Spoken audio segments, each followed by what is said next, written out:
Wellington facing the British. All false analogies, in my opinion. What about yours, Colonel? Many in your audience may remember the name Bruno Kreisky. Bruno Kreisky was president of Austria, and he was the man who stepped up to the plate in the 1950s and neutralized Austria. Bruno Kreisky, interestingly enough, was also Jewish. People aren't aware of that, but Bruno Kreisky was an Austrian, and he said, look, we don't want to be part of the North Atlantic Treaty Organization. What we really want to do is end this Soviet occupation and get the Soviets out of here. And the best way to do that is to adopt neutrality. And the interesting thing that people don't understand is that General Eisenhower, who at the time was president of the United States in 1955, welcomed this. He welcomed it because he said, look, there's no way we can possibly maintain the forces on the ground and in the air to defend all of these states in Europe against a potential Soviet invasion. So the best solution that we could hope for in Eastern Europe, in his judgment, was to neutralize as many states as possible. He was also well aware of what had happened during the Second World War, and he didn't want to make the wars that were fought in the East our wars. And effectively, every small state is always interested in wagging the tail of the big dog. We're the big dog. Everyone wants to drag us into their petty disagreements. We don't want anything to do with those. His overriding principle was essentially mine, and I think is consistent with what we should do as Americans, which is stay out of other people's wars. Unless we are directly attacked, we are at risk. A strategic interest that we share with someone that's vital is at risk. We need to stay out. I thought Eisenhower was right. Ukraine's interests are not vital to ours, in your opinion. Is that a correct assumption? Absolutely not. Okay. So I read an article yesterday about Kissinger, what he wrote in 2014, which predicted many of the Russian-Ukraine issues. And he said many things, and I'm not going to repeat it. You're on the show right now. But he said, far too often the Ukrainian issue is posed as a showdown whether Ukraine joins the East or the West. But if Ukraine is to survive and thrive, it must not be either side's outpost against the other. It should function as a bridge between them. Russia must accept that to try to force Ukraine into a satellite status and thereby move Russia's borders again would doom Moscow to repeat its history of self-fulfilling cycles of reciprocal pressures with Europe and the U.S. And he goes on, the West must understand that to Russia, Ukraine can never be just a foreign country. Russian history began in what was called Kievan Rus. The Russian religion spread from there. And he goes on that Ukraine has been part of Russia for centuries, and their histories were intertwined before then. And then I learned that I really didn't know that Eastern Ukraine is largely Russian Orthodox in religion. Western Ukraine is largely Catholic.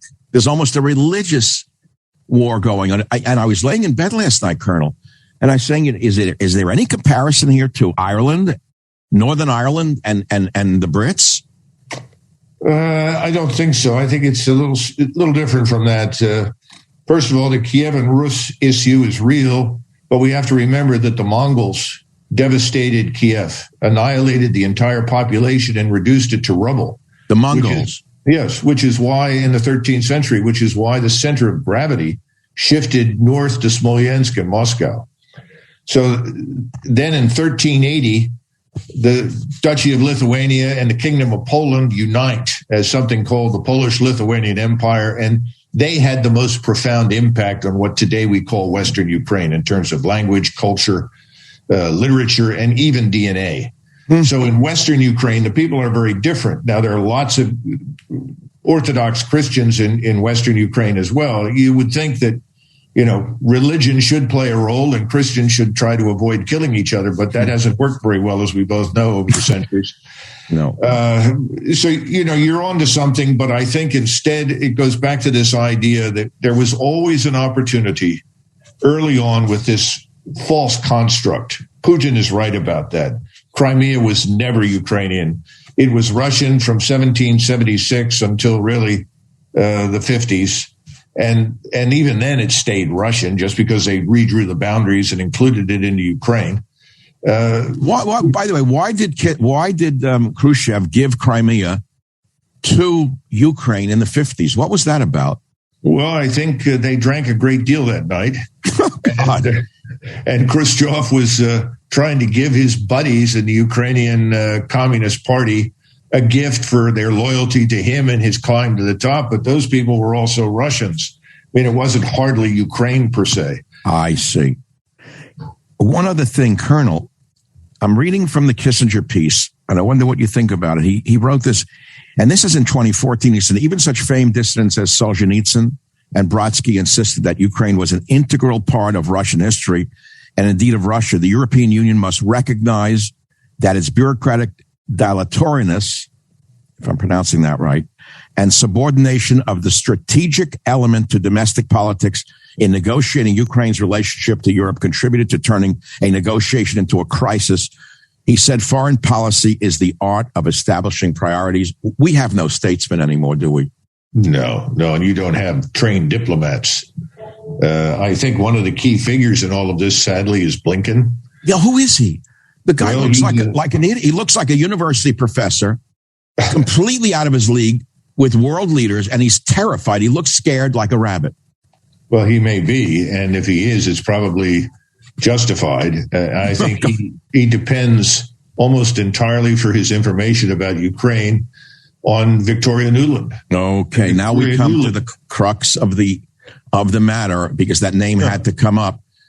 I have just learned about her recently, and now it's starting to filter up, percolate up from the subterranean depths of the social media. Certainly not really being talked about much on the mainstream media. Could you please tell the Savage Nation audience who she is and what her role is in all of this? Well, to be frank with you, I'm not intimately familiar with her. I knew Fred Kagan and his wife. I've never met Bob Kagan or Victoria Nuland, who was Bob's wife. But remember, these are people that believe in the globalization project. And she has been in the forefront of driving this train, first under the Bush administration, then subsequently under Obama. There was a pause under Donald Trump. I say pause because he really did not fundamentally affect at lower levels who was in the bureaucracy, and he even had people in his cabinet who were actively undermining him, as you know. Oh, yes, I do know. So we just had a pause with Trump. And I remember President Trump was always arguing, and privately as well as publicly, we've got to form a better relationship with Russia. There's no reason for this hostility.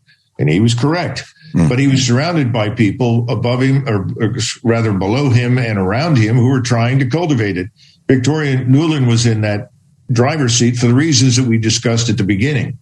The belief in this set of values that have to be shoved down everybody's throats. And remember, if you're a globalist, then your values are universal. And Russia stands out there as this, in their mind, as this anachronism. It's a national state. The people have a strong sense of national identity. There's a national language, a history that they revere, and there's an ethnicity. All of this is combined to produce this modern state that we call Russia. It obviously has to be destroyed. They must open their borders. They must undergo what we and the Europeans in the West have undergone. We have to denationalize Russia, just as we have denationalized ourselves, and adopt this new sort of ambiguous set of values that are self-destructive.